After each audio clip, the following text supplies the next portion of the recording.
Платини. Добра техника на Мишел Платини. Успява да премина между двама играчи. Прокарва топката към Гаргоров. Сега Грегори Нелсън. Изстрел на Нелсън. 1-0 за ЦСКА. Великолепна триходова атака на ЦСКА в 32-та минута и гостите повеждат в резултата с гол на Грегори Нелсън. Грегори Нелсън донесе победата на червените и в предния кръг от първенството срещу Славия. ЦСКА се наложи с 1-0 с гол на Нелсън още в третата минута. Сега Грегори Нелсън се разписва в 32-та минута. Страхотна комбинация между Платини и Емил Гаргоров и добър завършък от страна на Грегори Нелсън. Но всичко започна от много добре свършената работа от Мишел Платини, който успя през двама футболисти. Александър Тонев успява да пробие по крилото. Това е добър шанс за футболистите на ЦСКА. Петима срещу двама. Тонев подава в наказателно поле. Галчев, изстрел на Акуаро. 2-0. Великолепна атака на ЦСКА. Наистина страхотно изпълнение и на Александър Тонев, и на Борис Галчев, който първи отне топката. След това страхотен рейд на Александър Тонев по крилото. А вижте къде се беше включил централния бранител на ЦСКА Джузепе Акуаро в тази атака. Ето пробива на Александър Тонев. Хубаво подаване. Гаргоров остави топката за Джузепе Акуаро. Сиплен изстрел на Акуаро и резултат 0-2. Втори много красив гол вкарват футболистите на ЦСКА в днешната среща и вече водят в резултата с 2-0.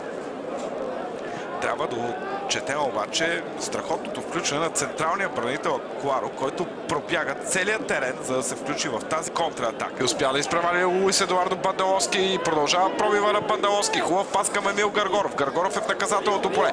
Гаргоров какво ще направи? Играе само удар по земята. Мишел Платини 3-0 за ЦСКА. ЦСКА мисля, че реши вече абсолютно всичко в 62-та минута с това попадение на Платини. Всичко започна от доброто отнемане на Бандаловски, който изпревари Луис Едуардо. След това паса на Бандаловски към Емил Гаргоров. Гаргоров се забави малко. Опита изстрел топката, рикошира, стигна до Платини, който не е обезпокояван. Вкара за 3-0 в полза на ЦСКА. Сега ще бъде извършена и смяната. В ЦСКА Маркиниус ще влезе на мястото на Емил Гаргоров.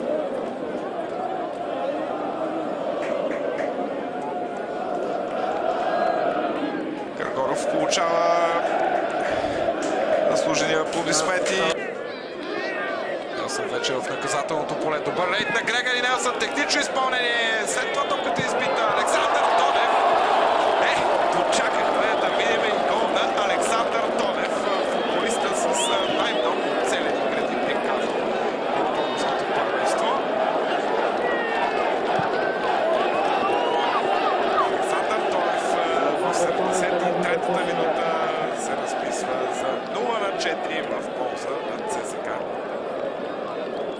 Убедителна победа за армейците. Всичко започва от добрия рейд на Грегори Нелсън в наказателното поле. След това сбъркване и Александър Тонев близо на празна врата успя да вкара четвъртия гол в полза на ЦСКА.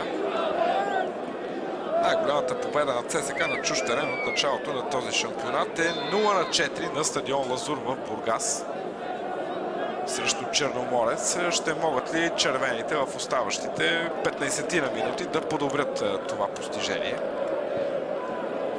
Коста Янев.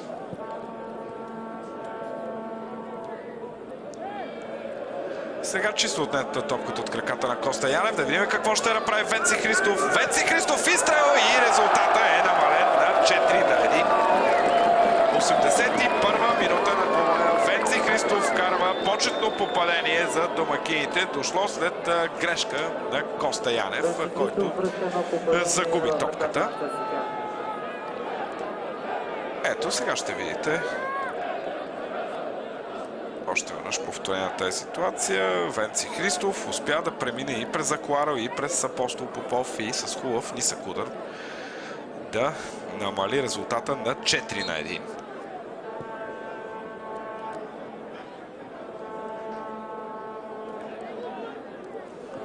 Палко радост и за феновете на Монтана.